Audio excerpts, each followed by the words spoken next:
सलाम नमस्ते सत श्री अकाल। मैं हूं रजा और आप देख रहे हैं रजाग्राफी। बहुत बड़ी खबर कम से कम समय में जल्दी बताऊंगा, सुन लीजिए ध्यान से। उससे पहले आप लोगों से कहना चाहता हूं, इंस्टाग्राम पे भैया फॉलो कर लीजिए, बहुत ही ज्यादा जरूरी है इंस्टाग्राम पे। अगर आप मेरे काम को पसंद करते हैं, मेरी वीडियोस को पसंद करते हैं, साथ में आपसे ये भी गुजारिश करना चाहूंगा शुरू में ही कि भैया लाल बटन दबा के हमारे चैनल को सब्सक्राइब कर लिए, ताकि दुनिया की बड़ी बड़ी खबरें कम से कम समय में आपको फटाफट मिलती रहे। दोस्तों, इटली ने जोरदार झटका यूएई और सऊदी अरब को दे दिया है। जी हां दोस्तों, सारी दुनिया ये जानती है और बेहतरीन तरीके से समझ चुकी है कि सऊदी अरब और यूएई मिलकर किसके साथ, इजराइल के और अमेरिका के साथ मिलकर यमन पर लगभग 6-7 साल से लगातार हमला कर रहे हैं। और हमला किस तरह कर रहे हैं, आप सिर्फ Saudi attack on Yemen Google पे लिख लीजिएगा और आपको ऐसी इमेज दिखने को मिल जाएगी कि अगर उनमें से एक भी तस्वीर मैंने यहां पर लगा दी तो यकीन जानिए YouTube हमारी वीडियो को ब्लॉक कर देगा और मुझे इस वीडियो को डिलीट करना पड़ेगा।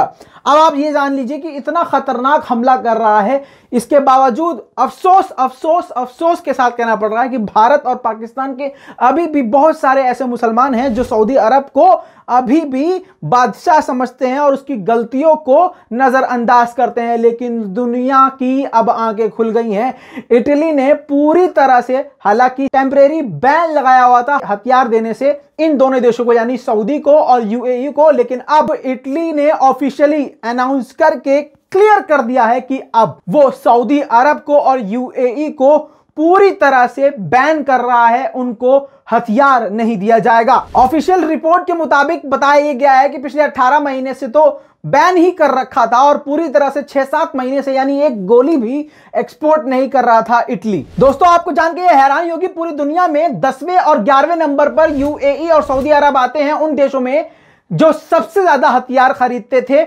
मिसाइल, बॉम्ब, ड्रोन, एयरक्राफ्ट और इन सब का इस्तेमाल वो यमन के आम जनता, आम नागरिकों के खिलाफ किया करते थे। यानी सोते हुए शहर पे हमला कर देना, सोते हुए इलाकों पर बमबारी कर देना, जिससे आम नागरिकों की मौत बहुत ज्यादा लेवल पर बढ़ चुकी थी। और ये इतनी मौतें हो गई कि अब जो मुसलमानों के दुश्मन भी हैं उनका भी सीना थर थर कांपने लगा। और उन्होंने अब यह फैसला किया है कि सऊदी अरब को और यूएई को हथियार नहीं दिया जाएगा। 2018 और 19 में सऊदी अरब ने 105 मिलियन यूरोस के हथियार खरीदे थे, जिनमें missile, rocket, anti ballistic missile, बड़े बड़े खतरनाक हथियार मौजूद थे। साथ में यूएई ने 90 मिलियन यूरोस के इटली से हथियार खरीदे थे। लेकिन अब इटली के विदेश मंत्री लुइगी डी मायो ने साफ तौर से अनाउंस करके क्लियर कर दिया है कि वो किसी भी तरह से सऊदी अरब और यूएई को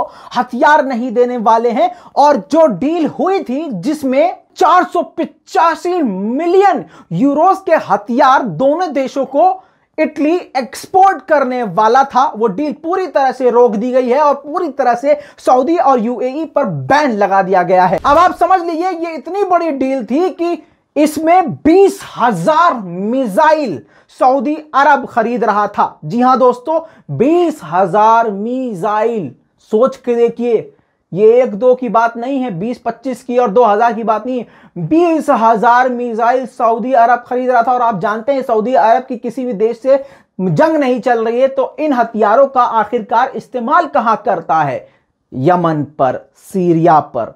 यही वो जगह है जहां पर सऊदी अरब ने मिसाइलों की और रॉकेटों की बारिश कर करके बच्चों को यतीम कर दिया है, माओ को बेऔलाद कर दिया है, औरतों को बेवा कर दिया है। 20,000 मिसाइल के साथ 12,700 तोपें भी शामिल थी इस डील में। इटली के विदेश मंत्री ने इस बयान के बाद यह कहा है कि यह फैसला हमने इसलिए लिया है ताकि हम दुनिया को पैगाम दे सकें कि हम ह्यूमन राइट, मानव अधिकारों के लिए खड़े हैं, यानी इंसानियत के लिए खड़े हैं और खड़े रहेंगे। हमें पूरा यकीन है कि सऊदी अरब, यूएई इन हथियारों का इस्तेमाल आम नागरिकों कर रहा है और कर रहे थे, इसीलिए हमने पूरी तरह से पाबंदी लगा दी है। इटली के पक्ष और विपक्ष के सभी नेताओं ने इसका खुलकर समर्थन किया है और कहा है कि हमने उन संभावनाओं को खत्म कर दिया है जिससे कि सऊदी अरब, यूएई निहत्तों पर, आम नागरिकों पर खतरनाक हमला करते। जी हां दोस्तों, अब यह मिसाल है उन सभी देशों की जो सऊदी अरब की